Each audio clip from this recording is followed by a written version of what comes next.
I'm speaking as the eclipse is being unwound as the moon moves past the sun little by little for the next hour or whatever. Um, I am thinking that there's something interesting going on in our culture right now about the eclipse. Either that or I'm somehow not tuned in on what it obviously means to have this kind of a total eclipse. I think it's interesting. I mean, I think it's certainly something I would want to notice, and I find meaningful that the world of science, and this has been, with eclipses predictions, it's been going on for, you know, since before Mark Twain wrote Connecticut Yankee and King Arthur's Court. I mean, people have been able to, but if you asked me to predict, an eclipse, the way the scientists have predicted this, and they've got it going, to the minute. They know exactly what's going to be this, and here's the percentages that. I mean, they must have such precise measurements and formulae to be able to tell us way in advance. They're talking about when the next solar will be in the DC area. They're predicting, like almost a century ahead. All the calculations it takes to do that. I mean, I realize that the science is a lot more than, just the mechanics of observing the motions of heavenly objects and calculating their future positions at future times, so when the moon will be precisely between the Earth and the sun. If you asked me, and I'm a bright guy, okay, well, you figure out when the eclipse is going to be. I'd be at a complete loss. I mean, I can conceptualize what it would be, but exactly how to make it work, oh, that all the work that people have done over the generations to develop the means that we're reaping, that we know that this is today was going to be okay. I find that, and since I'm a fan of science news, and I'm aware of all the incredible intelligence a lot of people bring to bear on answering basic questions that can be answered by science. So this is confirmation of that. So precise and so tangible. I like that. But there's more going on than feels proportionate to me. Maybe I'm the one that's got a problem, but I over the last 60 some years, I've tried to develop a good eye for when there are other sources of meaning getting infused into things, like with symbols and the whole level at which things become. Well, I'm not able to articulate at the moment, but there's a spiritual, mythic, emotional, symbolic dimension to human affairs that was originally what I was going to spend my life studying, because that's what I was drawn to at the age of 18. And I worked on interpreting literary, religious, and political movements, symbols, works of art, etc. So I've got a nose which is sort of, all of a sudden I started feeling like, I turned on the TV to see what's new, and I hear these people talking about the eclipse. And there's something in the air about it. It's almost a kind of reverence. I just feel like that there's a spiritual thing happening in our society around this eclipse that goes beyond what one would normally expect. Maybe I'm wrong, but we've got the TVs covering it. We've got 1 million people going to Niagara, the newspapers said.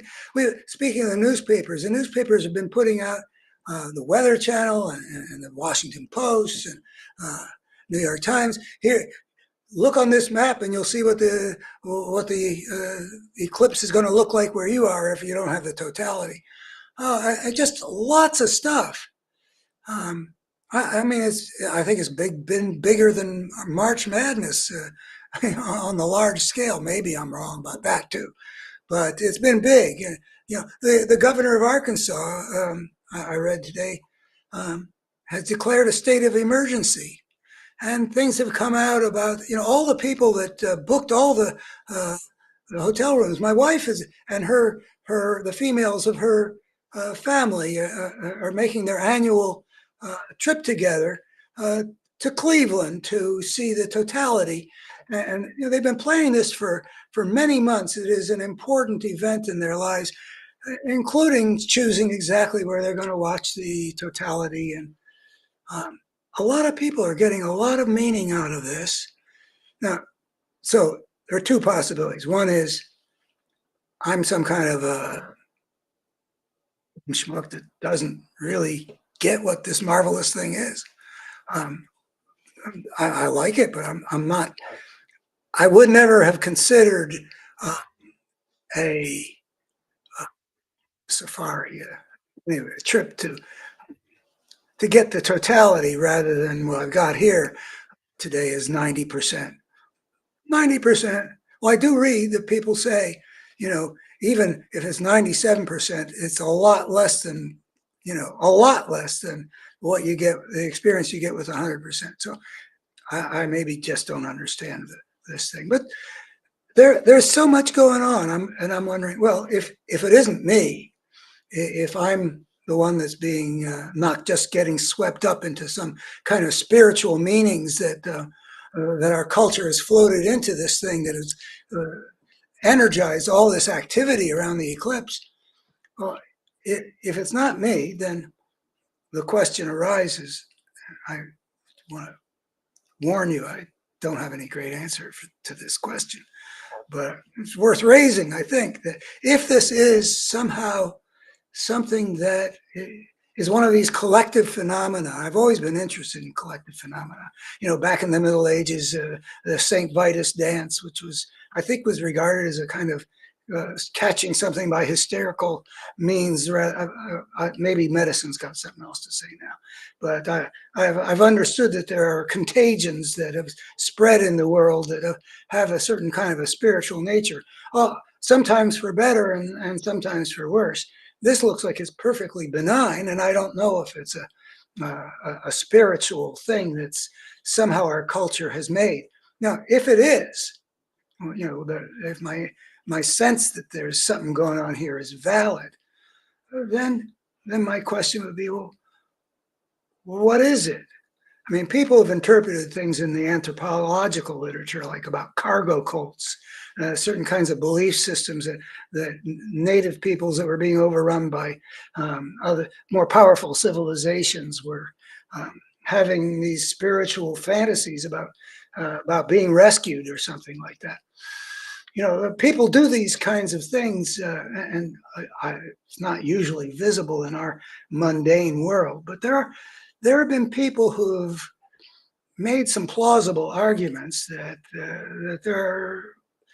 that even modern societies with their diverse people, cultural groups, not sharing all the same, religious perspectives and such, that maybe there's, in the American psyche, I got no interpretation. That was my business of old, was interpreting symbols. And I'm asking myself, well, if this eclipse as an event for us to share together is serving some kind of spiritual purpose for us collectively, such that the newspapers and the politics and people flocking to places, if they're all reflective of something going on, almost like Close Encounters of the Third Kind, when all these people are drawn to this butte in Wyoming, is something like that's going on. what does it mean? Has it got something to do with the state of things in America? I mean, if things were on an even keel, um, is this something that you can count on? Unlike, American democracy still being intact a year from now, are we in a state of fear? Uh, over climate change. I hear that there's a lot of anxiety about that in the body politic. Is that related to this? And if so, how do they connect? Don't know. But I just thought I'd raise the question in case anybody else feels that something is happening of a collective spiritual nature around this eclipse that isn't just sort of mandated by the matter of fact facts of the thing. Thanks. Bye bye.